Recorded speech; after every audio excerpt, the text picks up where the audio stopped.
Et si nous placions l'humain au centre? Qui sont les professionnels du terrain qui agissent pour notre bien-être? Quelle est leur vision du bien-être et comment le pratiquent-ils au quotidien? Nous avons décidé de partir à leur rencontre pour recueillir leurs témoignages et explorer ensemble l'univers d'un métier passion.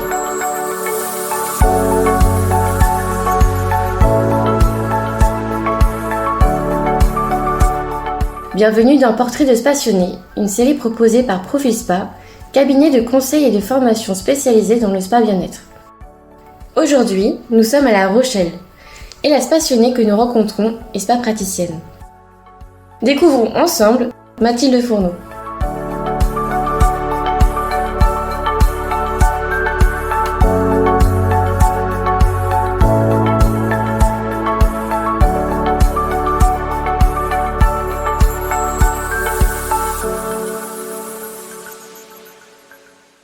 Bonjour Mathilde. Bonjour. Merci d'être parmi nous. Merci à vous. Pour témoigner de ta vision du bien-être. Est-ce que tu peux te présenter, ton parcours? Alors, je m'appelle Mathilde Fourneau. Pour me présenter, je dirais que j'ai un profil artistique dans un premier temps. J'ai toujours aimé tout ce qui était en lien avec l'art. Donc, des petites, je chantais, je dansais, je dessinais et je peignais beaucoup. Ça, c'est une partie de toi qui est très forte encore aujourd'hui? Ah oui, oui.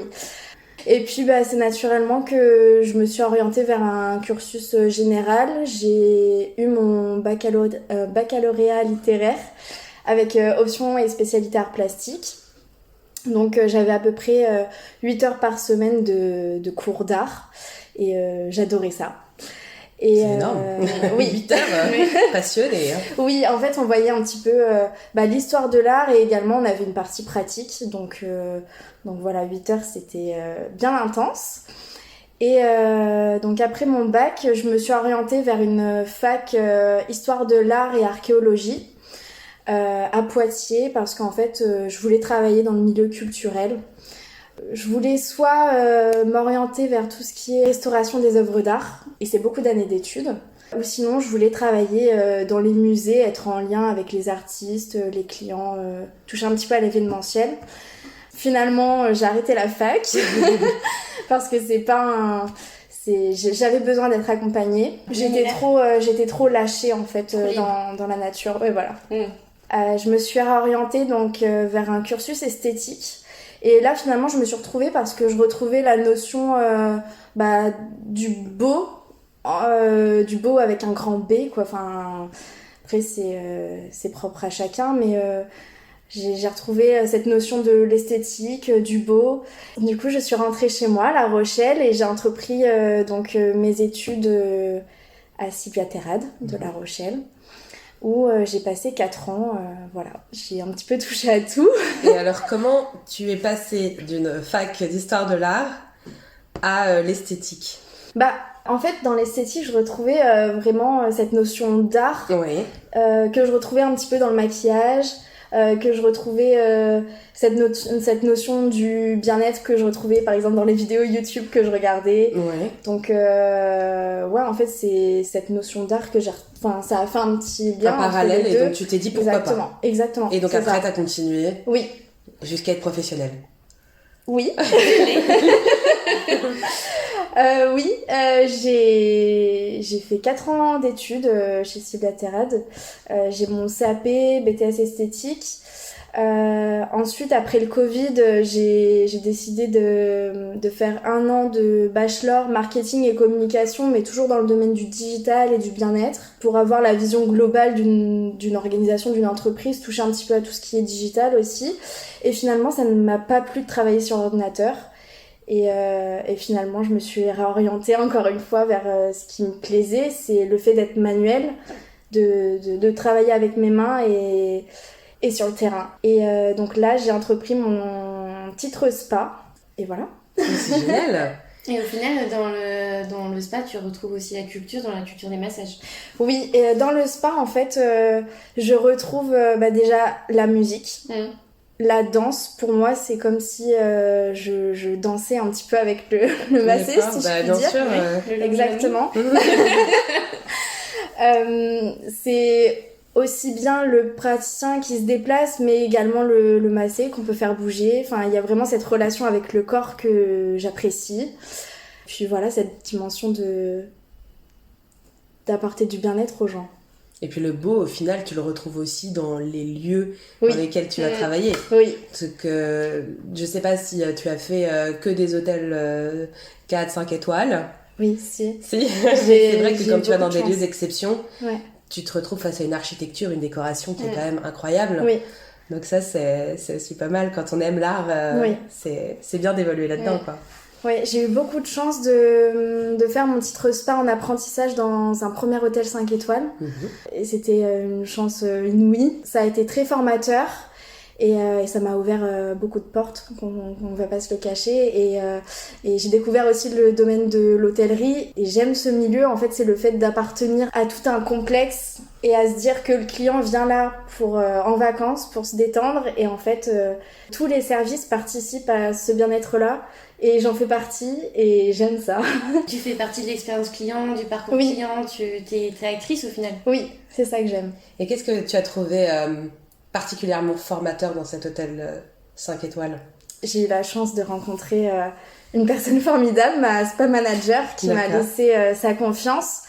Pour une première expérience professionnelle dans un 5 étoiles, j'ai eu beaucoup de chance de tomber sur elle. C'est une personne qui m'a beaucoup apporté, elle a été très bienveillante, super formatrice. Et puis avec elle, j'ai pu découvrir ce côté intuitif qu'elle a su me partager, tant bien que mal, parce que c'est quand même compliqué à expliquer ce que c'est l'intuition et toutes ces subtilités. Après, je pense que ça se développe au fur et à mesure. Bien sûr. Mais elle m'a appris beaucoup de choses. Ça t'inspire ? Oui.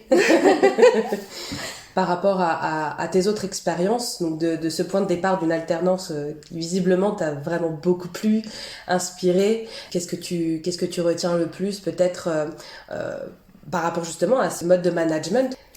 Moi, ce que je retiens, c'est la bienveillance avec son équipe et les autres équipes pour que ça fonctionne. La cohésion se fasse. Voilà, exactement. Et donc malgré le rush, on est tous ensemble et on avance, quoi. Oui, la communication et la bienveillance. Est-ce que tu l'as retrouvé ça ailleurs ? Oui, différemment, je dirais. Je me suis orientée vers des saisons. Okay. Et c'est vrai qu'en saison, tout est un petit peu plus intense, mais vu que le temps passe vite, je n'ai pas forcément retrouvé cette peut-être bienveillance ou cohésion.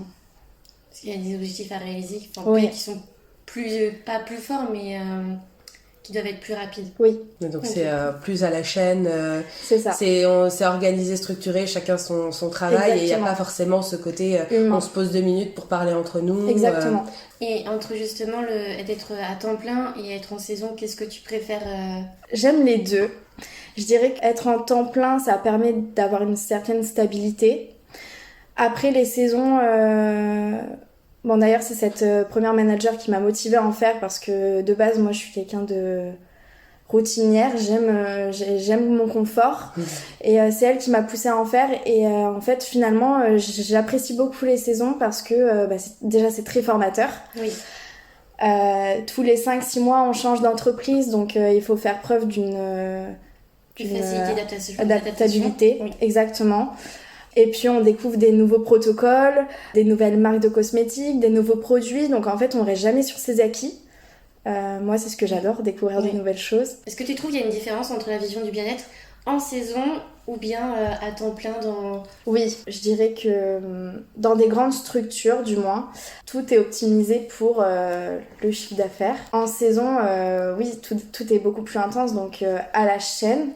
Après, dans des plus petites structures, on peut prendre le temps avec le client de se poser, d'entamer une conversation, de vraiment chercher ses besoins, ses envies, ses attentes.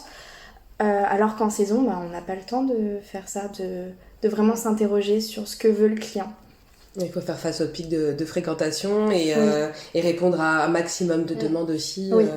Et tu as eu le temps aussi de prendre le temps pour la vente des produits en saison ? Ouais, après soin. Non. Généralement, on a 10 à 15 minutes entre chaque soin. Donc c'est compliqué. Le temps que le client sorte de cabine, qu'on le raccompagne, qu'on lui présente les produits très rapidement, ceux qu'on a utilisés, ceux qu'on lui recommande, qu'on refasse sa cabine, en fait finalement on n'a même pas le temps de prendre une petite gorgée d'eau pour repartir. Ouais. C'est compliqué de prendre ce temps-là. Finalement c'est triste à dire, hein, mais c'est soit on prend le temps de présenter les produits au client, soit on prend le temps de prendre un petit temps pour soi et faut faire un choix.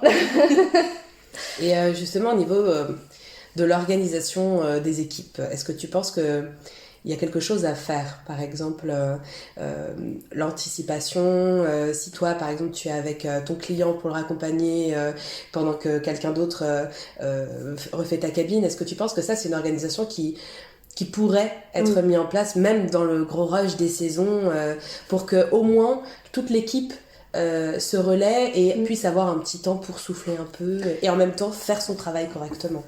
Oui, je pense qu'en fait, il faudrait relayer peut-être ce travail-là de présentation des produits peut-être au réceptionniste du spa. On peut dire au client, ben voilà, je vous raccompagne, je vous laisse avec ma collègue réceptionniste. Nous, ça permet de prendre ce temps-là pour refaire la cabine, pour souffler 2 minutes. Et le client, finalement, je pense qu'il se sentirait pas délaissé de continuer son expérience client avec une autre professionnelle à l'accueil. Oui, parce que dans la mesure où il y a le relais qui est passé... Oui. Si c'est bien fait correctement, oui, je pense. Par exemple, ça peut être le contraire. Enfin, pas le contraire, mais je veux dire, le spa manager peut aider à refaire les cabines en background. Et ensuite, la spa praticienne, elle fait sa présentation de produits. Aussi. Ou alors la présentation de produits, on peut la faire directement en cabine. Mais après, ça, tout dépend des organisations internes. Et même l'état de la cabine, s'il fait chaud, c'est un peu... Mais ouais, mais je pense que c'est des pistes à explorer aussi, justement, pour libérer ce temps-là, parce que je trouve que ça fait partie du bien-être en entreprise et du bien-être... Comme on dit, nous, notre leitmotiv avec Profispa, c'est le bien-être doit être vécu autant que pratiqué. Et pour moi, le bien-être, il doit être vécu autant que pratiqué, pas seulement en saison, mais sur toute l'année, mais encore plus en saison. Parce que c'est là où tu dois être le plus productif, le plus performant, et c'est là où t'enchaînes des heures de massage, que tu cours, que tu transpires, que tu n'as plus une minute à toi. Et parfois, il y a des professionnels qui nous disaient, en saison, je me retiens même d'aller aux toilettes tellement je n'ai pas le temps. Et ça, je trouve ça dramatique, parce que juste 2 minutes, même si tu rallonges ton temps de prise en charge de 2 minutes, c'est ce temps qui est pris pour que tu puisses repartir et donner la même qualité de soins au premier jusqu'au dernier client, quoi. Ça, c'est quelque chose qui peut être mis en place. Et quelle est ta meilleure expérience en tant que professionnel, ton expérience bien-être vécue et pratiquée? Meilleure expérience vécue, c'est quand en fait j'ai pu me mettre à la place du client, qu'on m'a massé et que en fait je suis arrivée à un stade de lâcher prise totale et en fait je me suis mise à pleurer. Les énergies sont passées, mais c'est exceptionnel, je trouve, surtout quand on est professionnel. D'arriver à un point où tu arrives à, quand tu dis lâcher prise, c'est-à-dire que tu enlèves même tous tes automatismes de professionnel en train d'essayer de deviner ce que c'est la manœuvre. Là, t'enlèves la technique. Et là, je trouve que à partir du moment où toi, en tant que professionnel, t'arrives à se lâcher prise là, que tu pleures, c'est que la personne qui t'a fait le soin, elle est juste exceptionnelle. Oui, je suis entièrement d'accord. Et elle arrive non pas seulement à un niveau de technicité, mais un magnétisme, une intuition aussi, qui est très forte. Oui, je suis entièrement d'accord. Non, vraiment, c'était incroyable à vivre. Et en fait... c'était simple à faire de vider mon esprit. Enfin, en fait, ça s'est passé hyper naturellement. J'ai vidé mon esprit et en fait, j'ai l'impression qu'il y a tout qui est parti. Non, c'est vrai. Et ouais, j'ai pu lâcher prise et vraiment, c'était la seule fois où j'ai vraiment lâché prise. Ouais, c'est la question que j'allais te poser. Est-ce que tu as réussi à retrouver... Non, parce que habituellement, je suis dans ce contrôle et dans l'analyse des mouvements. C'est ça. Et j'arrive pas à lâcher prise. Et là, vraiment, c'était... Mais je crois que j'en avais besoin à cette période-là. Mais même, je trouve qu'un professionnel arrive à t'accompagner dans cette détente et se lâcher prise, c'est rare. Mais je pense que là, toutes les trois autour de cette table, des très bons massages, sachant qu'on est professionnel, donc on a cette déformation professionnelle justement d'analyser, je pense que, tu vois, t'en as un et il restera gravé dans ta tête. Moi, je sais que j'en ai 2 Et parmi ces J'en ai deux-là, déjà aussi. il y a Madame Héloïse Devaux, ici présente, qui fait partie du top 2 des soins où, franchement, j'ai même oublié qui j'étais. Oui. Quand t'arrives en tant que professionnel à te lâcher comme ça, c'est que c'est gagné. Ouais. C'est que t'es tombé sur une très bonne personne avec qui ça Après, match. alors, t'as la main aussi, mais t'as aussi la respiration, t'as le côté aussi bienveillant que tu mets en place dans le cadre, partout, par l'ambiance, etc. Mais t'as l'intuition aussi. Oui, je prends le temps aussi oui, c'est ça. de me capter, de m'adapter par rapport à la respiration et ensuite de commencer. Juste la technique, tout le monde, en fait, finalement, tout le monde peut le faire, oui et non, parce qu'il faut quand même une formation pour être praticienne de spa. Mais effectivement, si tu t'arrêtes au protocole, on te dit de faire cette manœuvre, tu fais cette manœuvre, tu vas pas chercher vraiment plus loin. Et t'écoutes pas. Mais exactement, si t'es pas à l'écoute du corps du client, au-delà de ce que lui t'a dit, c'est dommage, quoi. Toi, tu te gâches un soin et lui, tu ne lui permets pas d'aller explorer... Puis aussi, je pense qu'il y a une relation de confiance aussi, et puis je pense qu'il faut que le client soit dans l'optique de se dire « Ok, je viens là pour me relaxer ». Et si le client, je sais pas, il arrive déjà essoufflé parce qu'il est en retard, parce qu'il est stressé, parce que j'en sais rien, il sera pas dans l'optique de vraiment lâcher prise. Pas tout de suite, quoi. Ouais, pas tout de suite, il faudra un temps plus long. On en parlait dans le premier podcast avec Mélissa Duval, justement, de ce côté réceptif du client. Même s'il n'arrive pas essoufflé ou en retard, surtout en hôtellerie 5 étoiles, tu as des clients qui viennent et qui sont persuadés que tu vas être une magicienne, qu'avec un seul soin, tu vas leur enlever tous leurs problèmes. Et ils sont pas du tout réceptifs au fait que, justement, c'est du 50-50. Mon Dieu. Mais ouais, donc première expérience vécue très forte. Oui. Et pratiquer, je dirais que c'est au quotidien. En fait, quand je masse, j'arrive à faire le vide total dans ma tête. Et je pense à rien. Et ça me fait du bien. Donc c'est une qualité que c'est assez rare. Oui. Et puis même, ça permet aussi d'être canal. Oui. Quand tu fais le vide, c'est-à-dire que, comme tu dis, toi, tu donnes pas tes émotions. Est-ce que tu peux faire ton soin correctement? Et le client, finalement, te donne pas les siennes non plus, puisque de toute façon, t'es complètement hermétique, en fait. Ouais. Donc, c'est ça. C'est super. T'as des règles d'ancrage? Tu fais quelque chose avant, justement Ouais, je me base beaucoup sur la respiration. Et je me base aussi beaucoup sur la musique. Et je pense que c'est les deux choses qui me canalisent. Tu ressens mieux justement ton intuition à ce moment-là? Oui.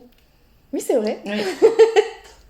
Mais je m'en rends pas compte encore une fois. Est-ce que tu te cales justement dans la respiration, mais en même temps le rythme de la musique et les tensions? Ah, c'est un tout, oui. Ouais, c'est ça. Oui. C'est holistique, un petit peu, non? Bah oui, je crois que c'est ça. Oui, c'est vrai. Mais en fait, tu vois, tu me dis tout ça, mais je m'en rends pas compte. Parce que tu calcules pas. Non. Et quand t'es pas dans le calcul, que t'es dans le ressenti, que t'es dans l'instant présent, que tu te donnes, c'est ça qui fait que tu es excellente. Et que t'as toujours le pouvoir intérieur.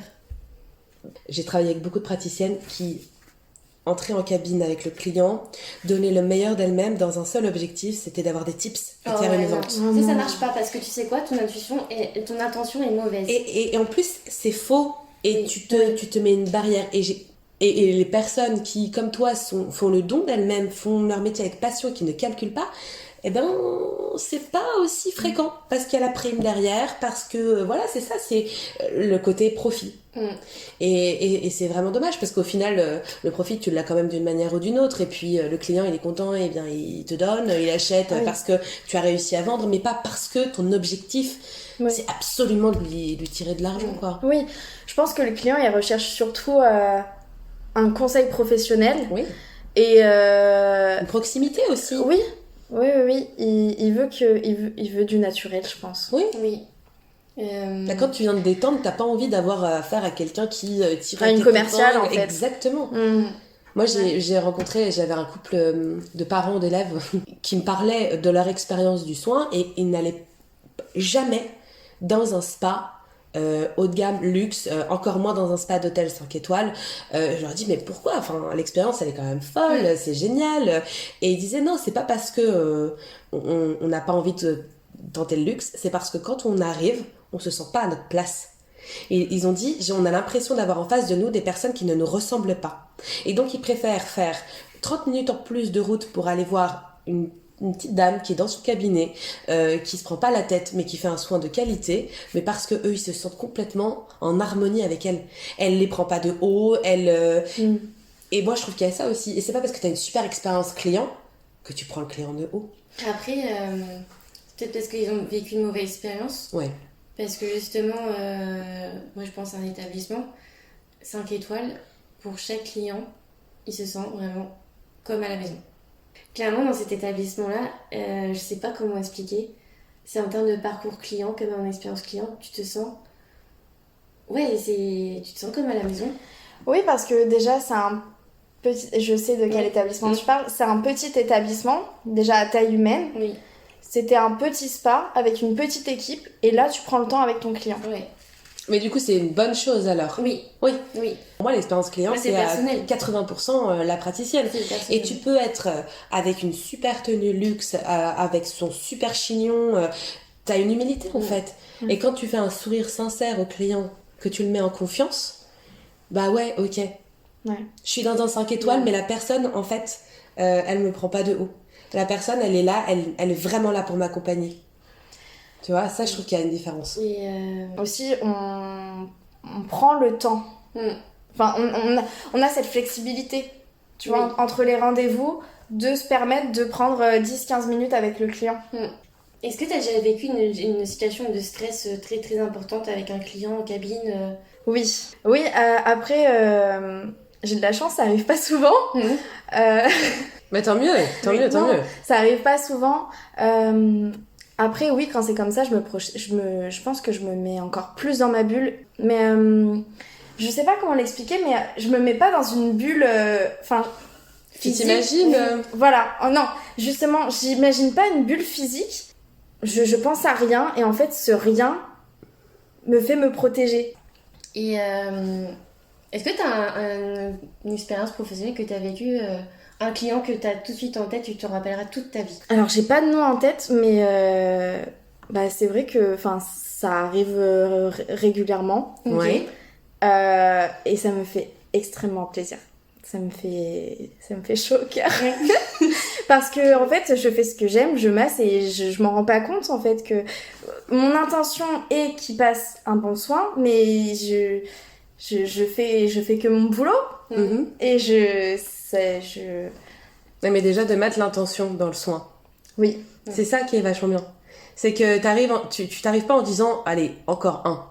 T'arrives en disant bon, cette personne-là, je veux aussi qu'elle passe un bon moment. Et c'est ça qui passe en fait à travers ton soin. Donc c'est-à-dire que t'as ton protocole, t'as ton intuition et t'as cette intention. Et c'est ça qui est vachement bien. Et comment est-ce que les clients te le disent ou peut-être qu'ils le disent pas mais que tu ressens qu'ils ont reçu un bon soin?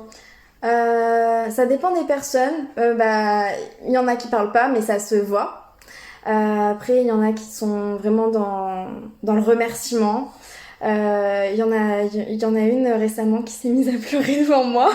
C'est vrai? Oui, et c'était la première fois que je faisais pleurer quelqu'un à mon tour. Et je lui ai dit, mais en fait, on est là pour ça. Le bien-être aussi, ça passe par la décharge et c'est que vous en aviez besoin. Et je pensais pas avoir cette capacité-là un jour. Après, oui, je pense qu'elle avait besoin de se décharger. Comment tu t'es sentie justement en termes d'énergie après cette cliente? Oh, fatiguée. Ouais, hein.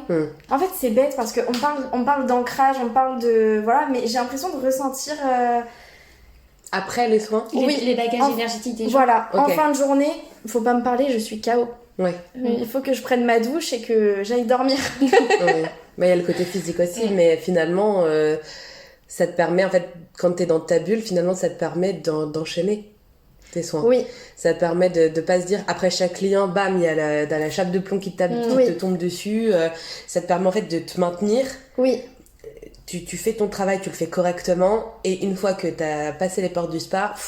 C'est exactement ça. Ouais. Ça, c'est...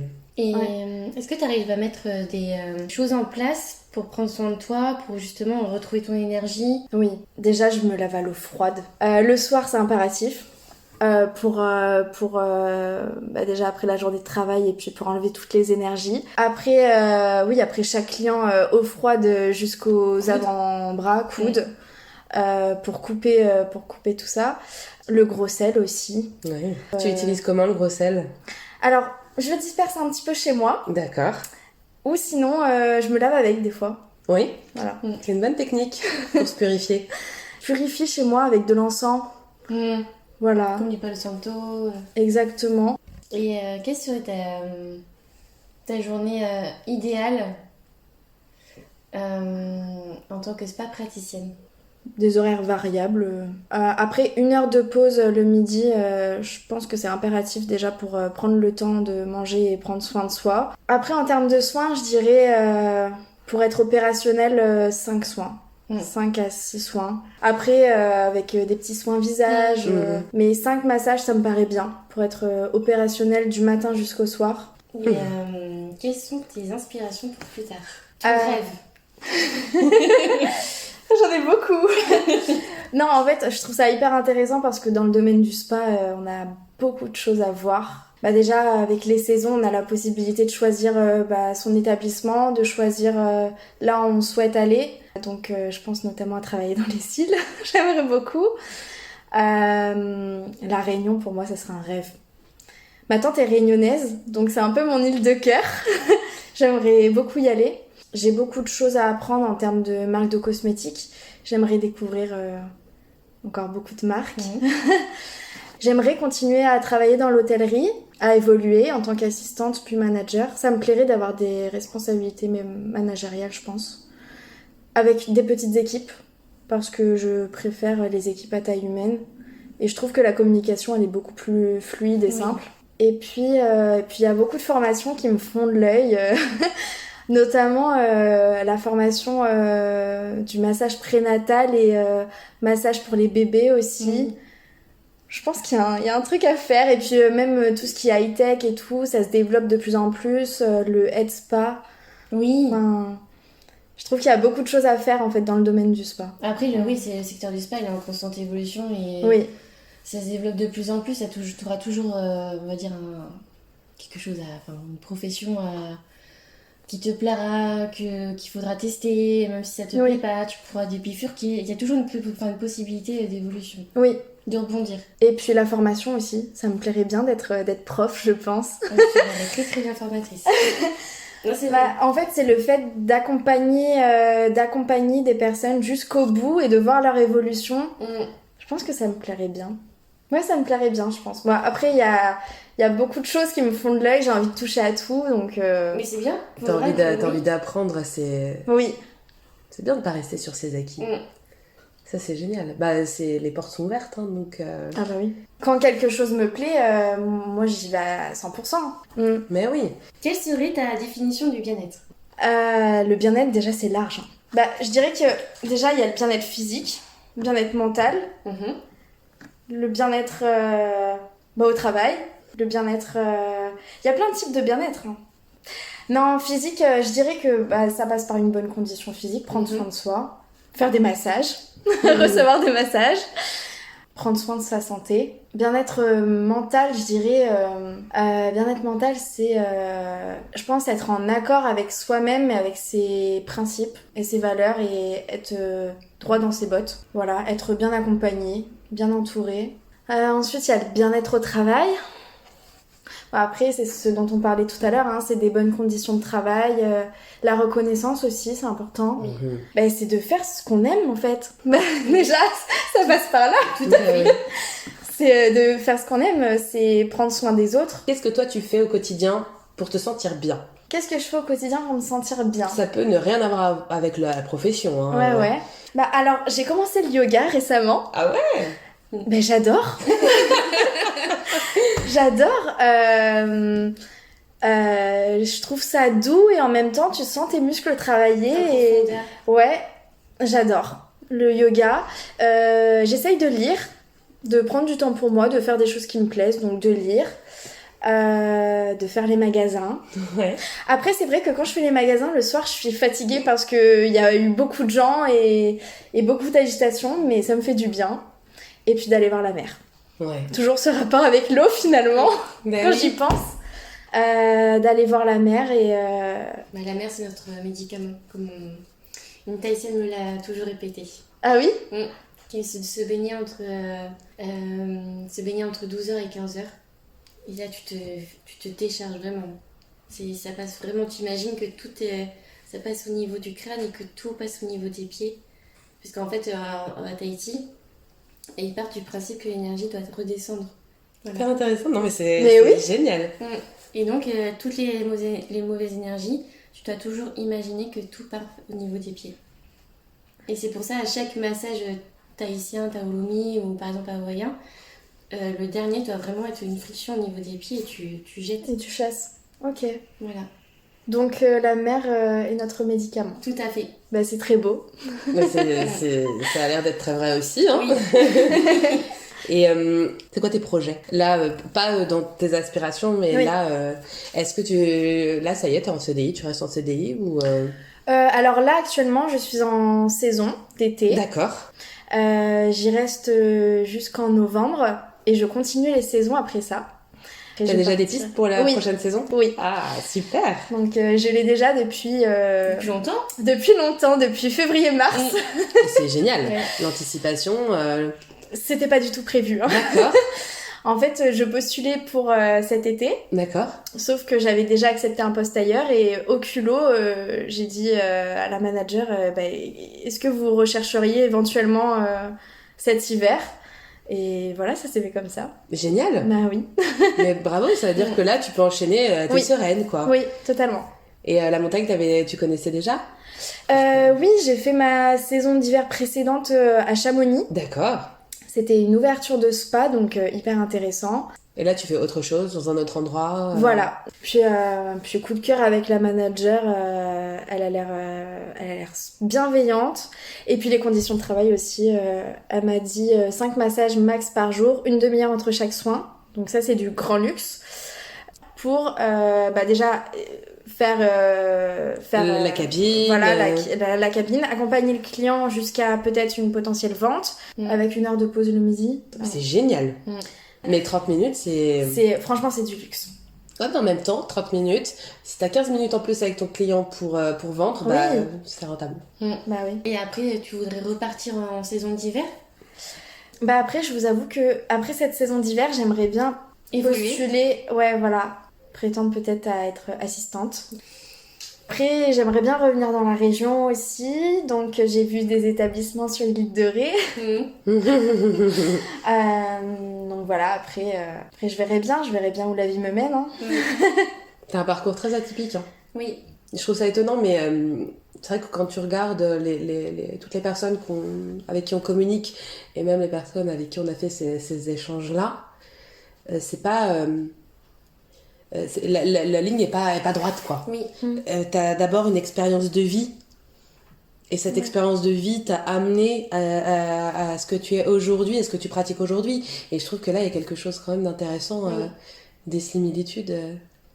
C'est pas du tout droit, quoi. Et puis je pense qu'à partir du moment, c'est pas une reconversion, mais comme un peu, parce que t'es parti d'un autre domaine pour venir dans le domaine de l'esthétique bien-être, t'as trouvé tes parallèles, ça t'a convenu, mais je trouve que c'est un beau bagage, en fait, que tu mets au service du bien-être et tu sors, en fait, des standards.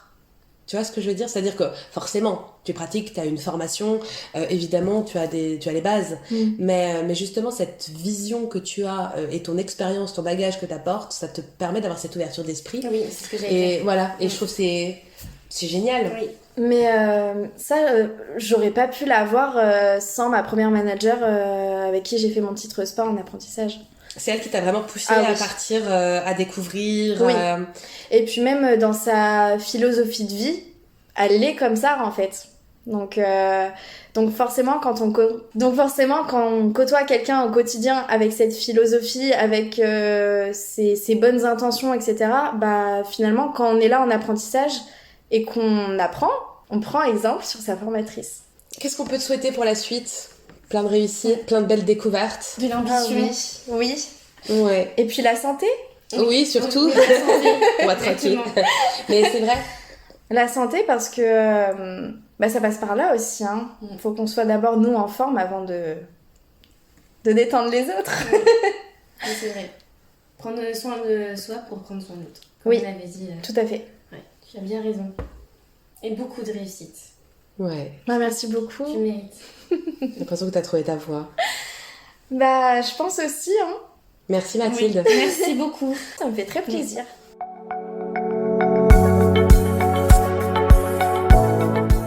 Cet épisode a été réalisé par Anne-Charlotte Lallemand et Héloïse Devaux. Nous remercions Mathilde Fourneau, spa praticienne, pour le temps accordé et la qualité de cet échange. Nous espérons que cet épisode vous aura plu autant qu'à nous. Vous pouvez suivre Profil Spa sur sa page LinkedIn et Instagram. À très bientôt pour un nouveau portrait de Spassionné. Rejoignons-nous.